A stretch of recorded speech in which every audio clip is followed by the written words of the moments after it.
Hello everyone, and thank you for watching my channel. This is your girl, Miss Naya from the block.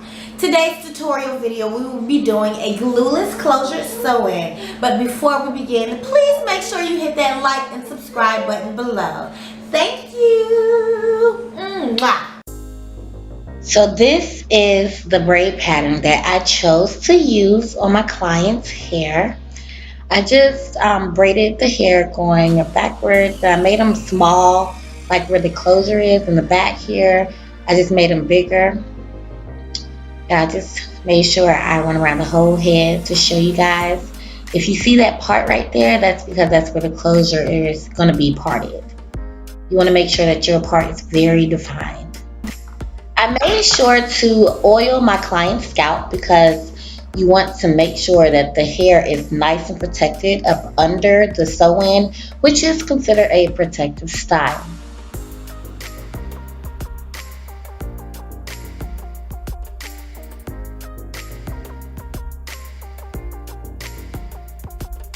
I began sewing my client's hair, the braid tails to each other, and if you can see, I tried to make it as clear as possible that I'm going in a opposite direction. I do one sew on one side and I do the other sew on the other side. This just ensures that the braid is nice and sewed up and that you won't have any loose ends going on.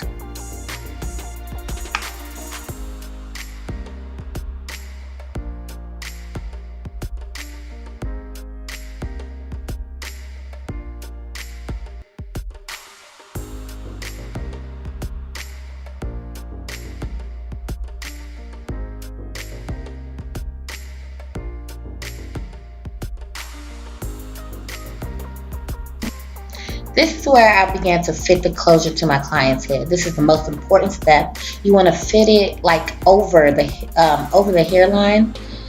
So here I shifted the closure, and then I took the needle and I put it through the closure first, and then I started sewing it to the braid.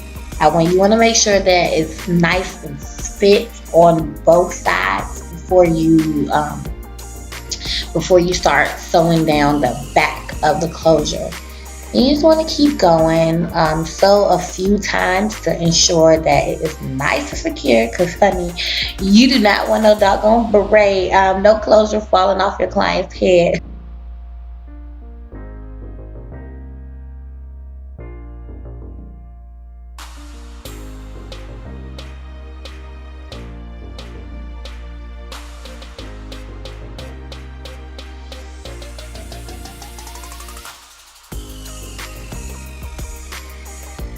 So I made sure to slow this part down. I took my needle and I put it through, I'm doubling the wefts, so I put it through the hair first before I began sewing it onto my client's hair. And if you need to replay, just see that. And I started sewing in the back. I had already sewed some hair on, but I just wanted to, just show you guys what I have been doing when I sewed the hair.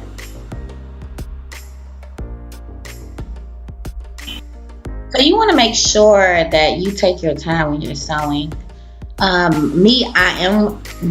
do hair, so one thing I do work on is trying to speed up so that I can get my clients in and out of the door, but also doing a very, very nice job at it. So that's why I have, friends who I can play on with their heads, and if you have that option, please utilize that. So here is where I'm going to show you how to do the fold over method. So you want to sew the bundles in going upward. Once you're done with that row, you want to sew it going upward about 1, 2, 3, 4 times, so you can get a nice angle. It's all math, people. That's what it is. And then you want to take the hair and you want to flip it over to where you want it to be placed at when you want to sew it. You want to take the needle through the hair, not through the weft, but through the hair. And you want to put the needle as close to the end, right here at the end, and you want to, it's going to actually not show, but show it. You want to stick the needle upward in that braid and then begin sewing.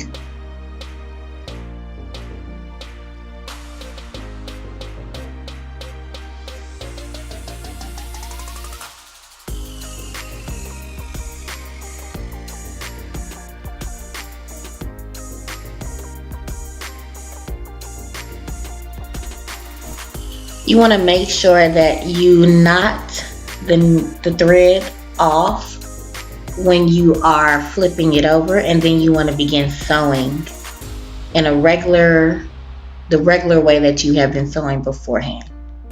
So now we're just going to keep on sewing around the client's head. Let's sew.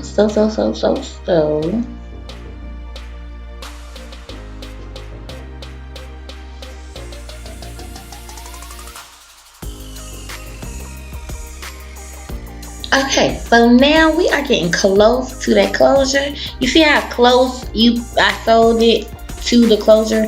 You want to sew that bad boy on the closure. You can replay it. I didn't slow it down or anything because it was kind of like obvious, but you want to make sure that you sew that bundle onto the closure, like little side pieces, because you don't want it to show at all. You do not want that little lace showing under your client's hair, because if they go to run their fingers through their hair, or if the wind, throw something back, who knows what's gonna be seen. Okay.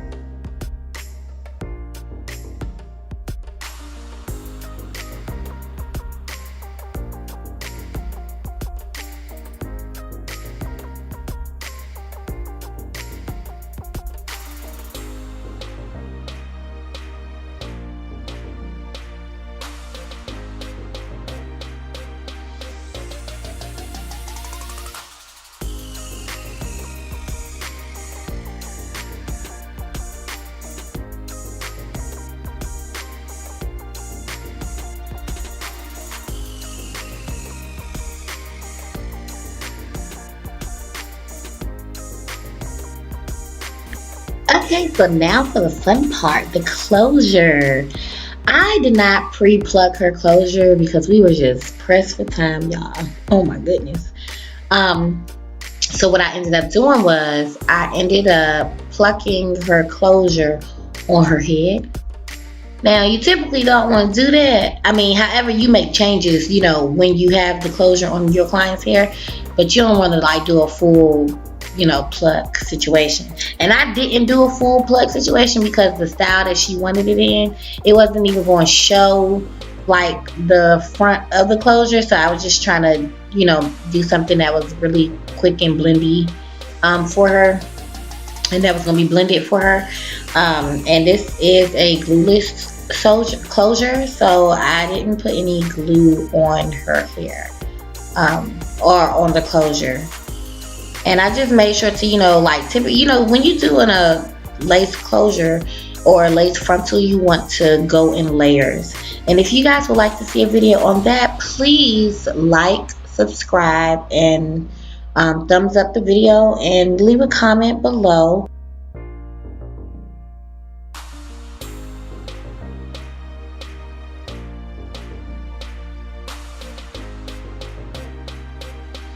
So even though this was like a little rushy, I made sure to just, kind of go over it again in the front. Just to make sure that, you ain't got no wiggy looking situation going on. Then I began to cut the lace. And I cut in a zigzag-ish motion so that, the lace ain't going just like straight across. And yes, I did this on purpose. I left some of her hair out. One, because we didn't have any product that I could slick it with. But two, because I wanted to have it be as natural as possible for her, for the style that we were going for.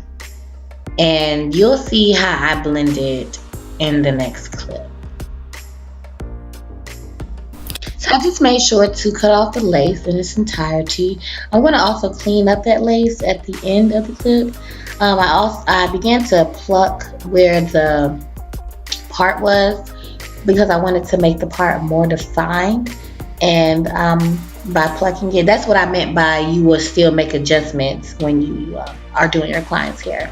So this is how I blended in my client's hair. I took her natural hair and I began to flat iron it along with taking out some baby hairs from the closure to just fill in her regular hair. I mean her natural hair.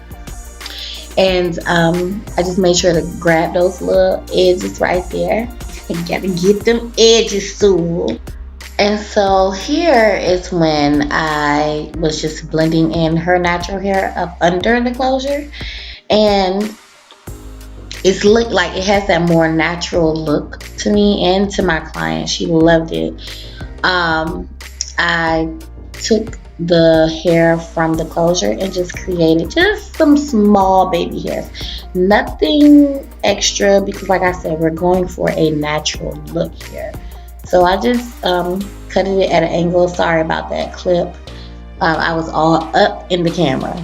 But you'll be able to see it a little bit more here. I took out, you see, oh, let me tell y'all a tip I learned from working in the braiding shop. I filed my like comb to make it look like a doggone shank. And it helps to even your parts out. But here you see I take the baby hair and I cut it at an angle. And then I'm just cleaning up that lace because it was a little bit of extra lace at the end right there. But you take that little extra baby hair and you want to blend it in, blend it over it, but you won't be able to see it. So I took some Nairobi hairspray, some Nairobi foam spray, and I just began creating the baby hairs here.